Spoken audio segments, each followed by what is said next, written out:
monthly work plan. Any We'll just take questions. nothing to discuss before questions? No. Okay. Questions. Start up here, Councillor Belford. Yeah, there are just a couple of references here to the strategic plan refresh. Could you refresh us as to how what that entails at this point in time? Councillor, we have had various different parts of the organisation compile a short and pithy analysis of the current state of their part of the organisation, the challenges that they see lying ahead for council, particularly in the next triennium, and that's been compiled into a single document for presentation to the incoming council to support a discussion around the refresh strategic plan. What we haven't been able to do with that overall body of work, as previously discussed with councillors, is interview all councillors about their thoughts about strengths and weaknesses in the organisation. It's something we'd still very much like to do, but we haven't been able to progress this conversation around who would undertake those interviews. And we have formed the view that with two retiring councillors, that they may be willing to speak to someone even after the election about their reflections on their time as council. So that offer still sits on the table, but in the absence of councillors providing their perspectives, we will be giving a staff view, if you like, in, next month or thereabouts.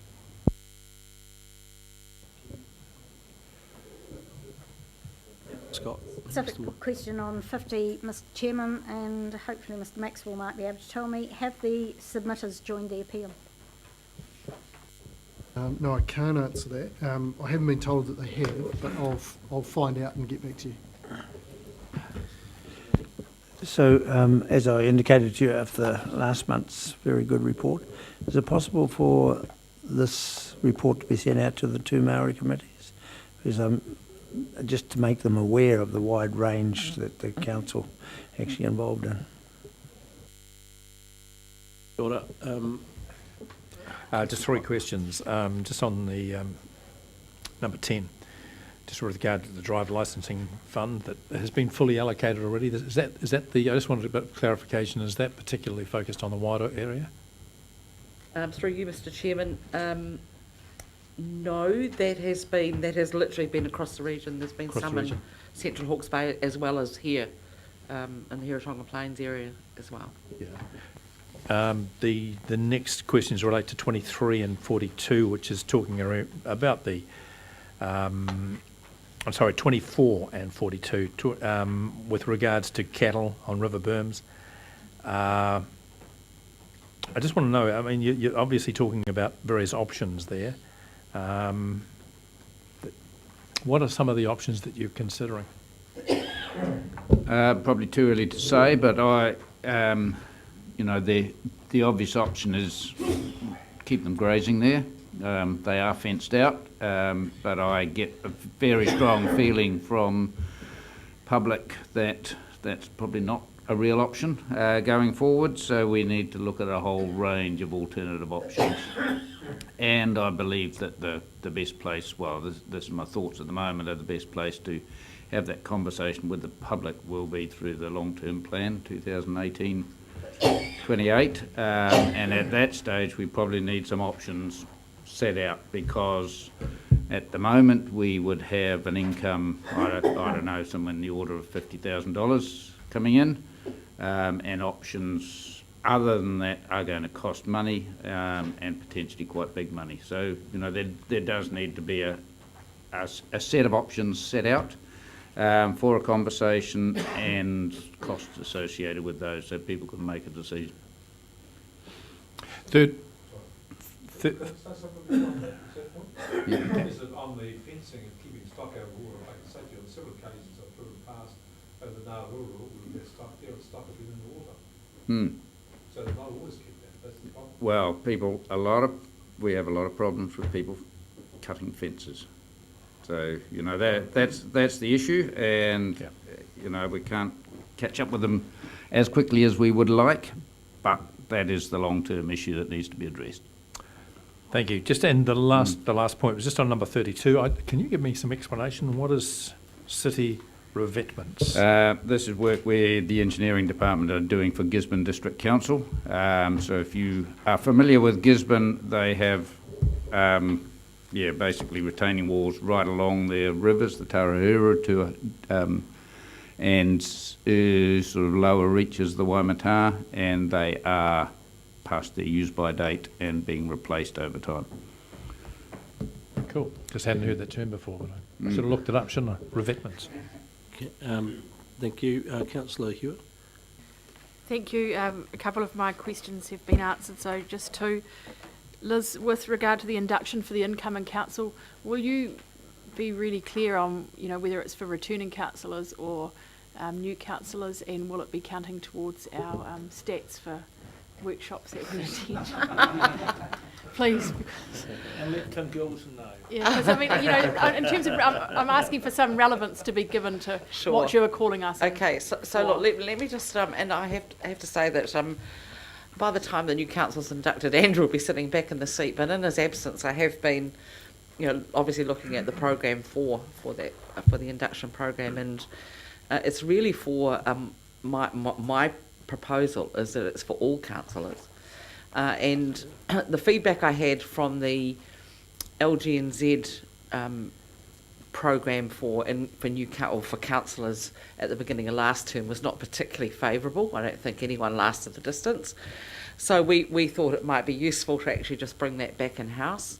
I'm currently in discussions with Bruce Robertson, who is ex Assistant Auditor General and now works for Morrison Lowe, around running a 2-day induction program for councillors, which would cover not just your normal, if you like, process issues, but would actually give everyone an opportunity collectively to obviously to meet and to start looking at what your own goals are for the term. And have a bit of a discussion around that. So it wouldn't just be Bruce talking at you for 2 days, I guess is what I'm trying to say. So he's available on the 18th and 19th of October, which are days that we had already set aside in the calendar for councillor induction. But until I've actually spoken to him and got a program sort of more firmly set out, I can't sort of go into too much more description than that. He did confirm those dates to me only this morning via text, so I do intend via the electoral officer to inform all candidates of those 2 days, in the next couple of days, so everyone's got it in their calendar. Thank you. That local government course that we didn't add value to me, but just from where I'm sitting to be helpful to you, a standing orders debriefing would have been helpful for me as a new councillor. In terms of what? Yeah, probably still would be actually for a few of us. And maybe our RPC chair too. And I say that quite genuinely. The other thing is the Chilean needlegrass. And I'm wondering, is there, 33. Is there a bit of a comms process around this? Because the area of spreading this message needs to be a little bit wider than just working with the actual properties that are affected, I would have thought. The seriousness of it is quite significant. Yes, Chilean needlegrass is one of the plants that regularly get coverage in newspapers, both in Central Hawke's Bay and Hawke's Bay Today. How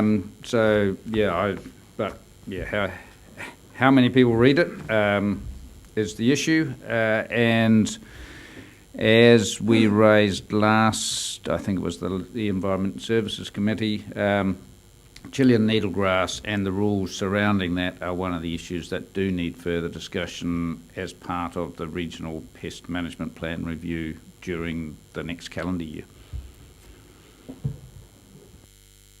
Thank you. Councillor Barker. Yes, at the last meeting, I recall, as a minor item, I raised the issue of the feedlots for cattle, and I asked the question whether or not they require resource consent, should do, etc. And there was some exceptions that were going to come back with a response on that. Well, I haven't seen it. So that's the specific questions about that. But the other thing is that from time to time, and I thought James made this point on a couple of cases. Is that a request for something to be done here or not? So it's, quite often councillors raise things, and I think councillors have an expectation there'll be some feedback on that, but we don't always seem to see it. And it seems to me that we've got a very vague and ambiguous process of doing this, and I mean, I don't mind asking for something to be done, and if people say, well, we haven't got the time, we're not going to do it, well, bingo, you know where you stand. But the request goes out and this, it disappears in the system, you never hear anything back from it. It gets sort of kind of frustrating, you with me? So I just think for the next council, we should have a clearer process about if issues are raised, how they're going to be taken up, and staff or the executive to respond, the next time. So clearly identified, we then follow it through. At the moment, we've got some things are in, some things are out, and for me, there's just a bit of frustration about this because there's a number of issues I've raised like this, never got a satisfactory answer to, and I just feel, deep down a bit of grumpiness about it. I'd much rather just say no, and I feel much happier about it. You with me? I don't mind no. If people say I'm not going to do it, fair enough. No. There you go. I might be. I get it.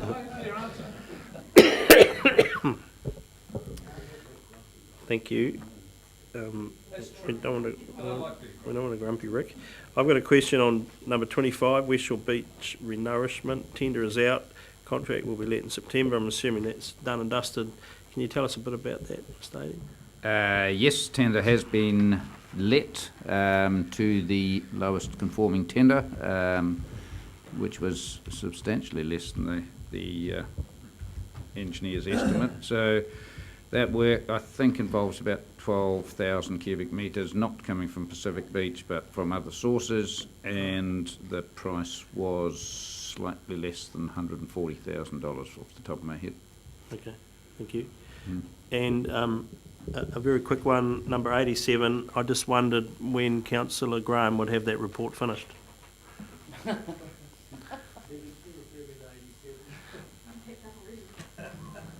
Yeah, I'm not sure what, When will that report be finished, Councillor Graham?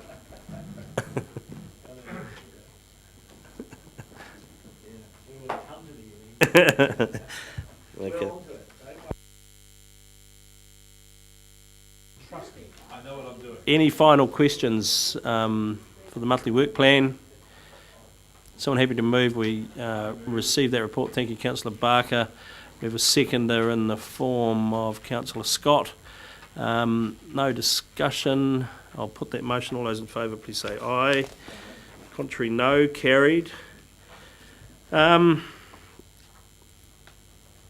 Chairman's report is really just a collection of some of the thoughts. I thought it was probably important to have it down in the last meeting for things to go through, in particular the Regional Planning Committee. I'll get onto the Transport Committee in a moment. Councillor Dick, I know you have some views on that. I just thought it was important to certainly have the in particular Regional Planning Committee around the meeting numbers, early workshops, and I actually believe say a Taharua catchment field trip would be extremely useful to that group and the new council early in the term, and see appointment processes, lesson learnt. I think that needs to be a bit clearer in the involvement going forward. The other point I had there was around field trips. Convita and Manuka Honey, which is a trip you could do over 2 days and only one night away, would be and combining that with the Portiki aquaculture development. I think both those processes would be incredibly useful to understand and to ask questions firsthand about. The other one I threw in there, look, ECAN has some relevant water issues. The east coast of both islands have similar issues.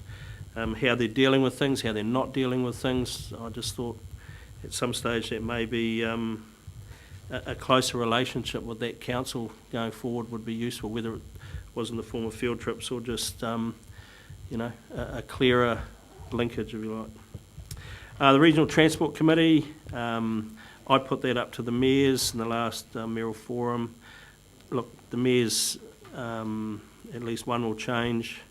One is cemented and the other two have to go through an election process, as does this council, including its new chairman and the new term. So, but anyway, that was just a thought that was there. I know Alan's got a view on it, I wouldn't mind hearing that before we're finished. But the discussion around the table is over the last term of the mayors has been around, are we getting our fair share of the funding? Have we got enough grunt at the table? I'm putting it out there. So. Without fear or favour. Mr. Chairman, it's a bit of an academic discussion because it's something for the future which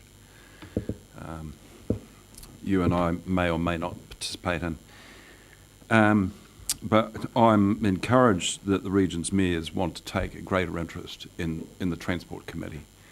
To date, it's only been Mayor Craig from Wairoa that's shown any particular interest.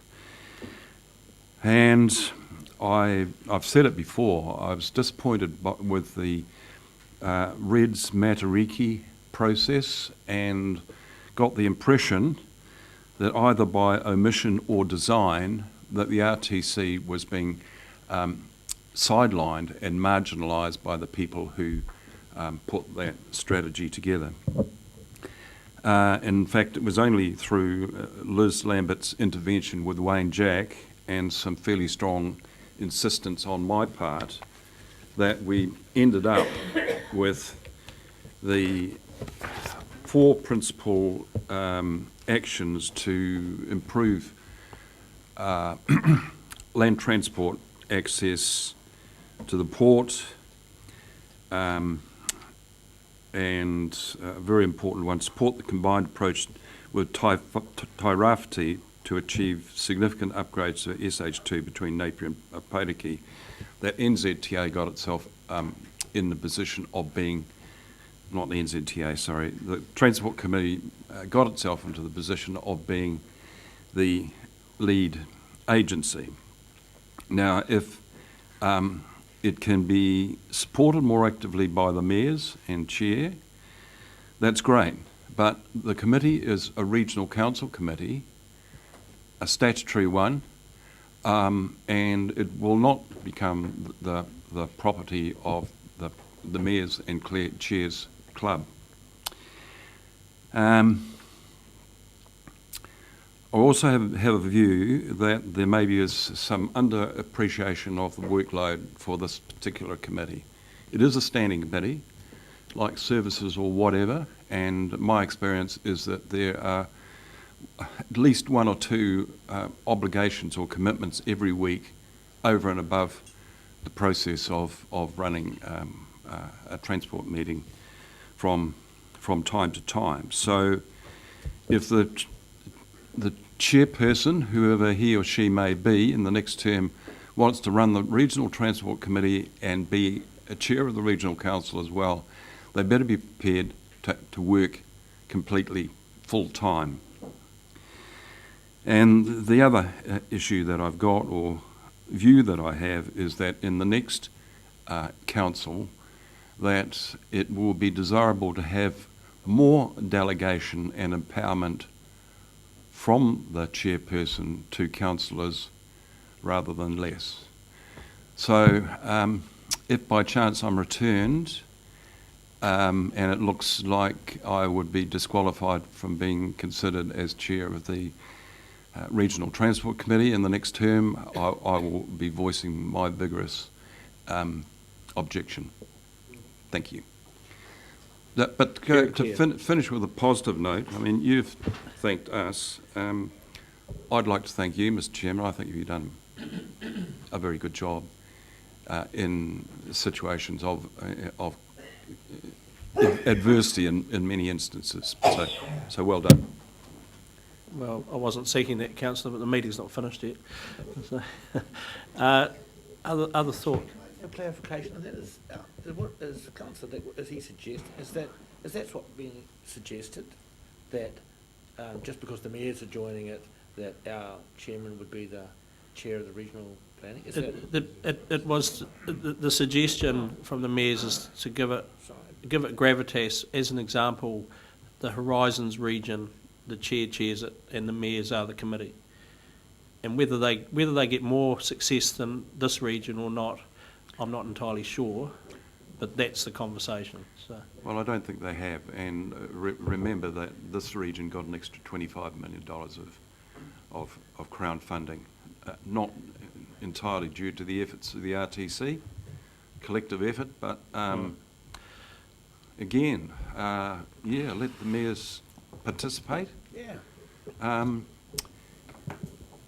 And show up, and that would be to the benefit of things, but it doesn't have to be, in effect, taken away from the regional council's function and jurisdiction, nor is it able to be. Thank you, Councillor Hewitt, and then Councillor Scott. Sorry. Thank you, and yeah, I agree with what you've just said, Alan.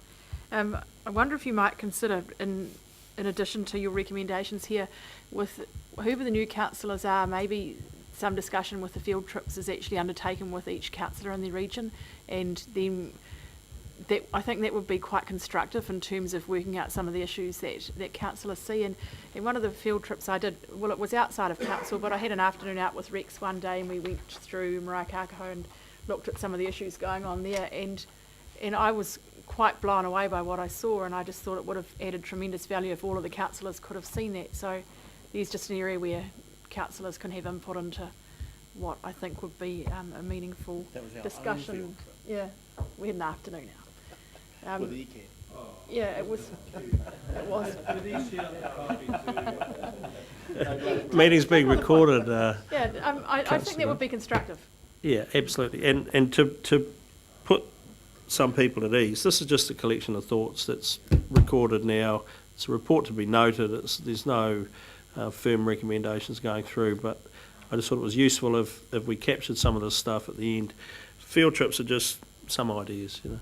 And I agree. The new council may decide it's going to do a field trip every month, or it may not do any field trips. I don't know. So that bridge is yet to be crossed. Councillor Scott. I just want to ask you around the test and next LTP on the activities around the river berms and the rate increases and cost implications with it. At the time this does go out for consultation, and it can be picked up in the staff working forward, that there will be some very clear indications of costs to the public of this, because I suspect we've got out there an awful lot of public who said get rid of all stock, and then who say I don't want a rates increase.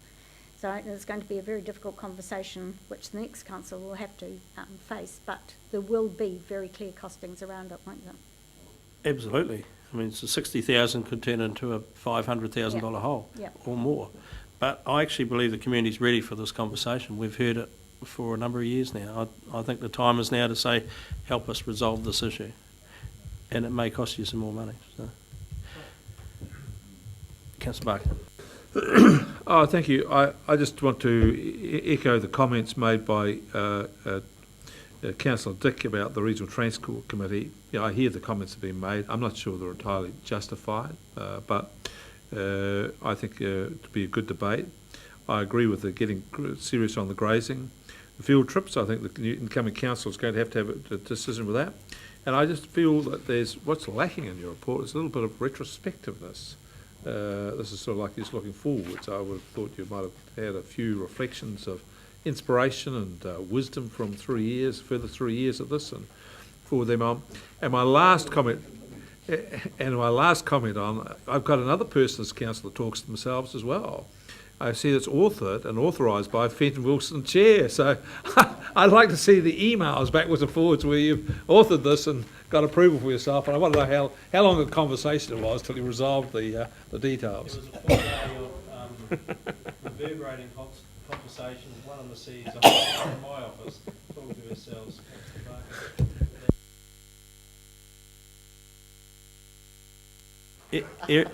Aeroplanes don't have rear view mirrors, so I'm looking forward. Thank you for your interest. Any other thoughts? Someone happy to move? Last meeting, I'll move that this report be received, even though I've authored it and authorised it, and now moved it. And I'll second it. That's well done. No conversation. I'll put the motion. All those in favour, please say aye. Contrary, no. Carried. Minor items.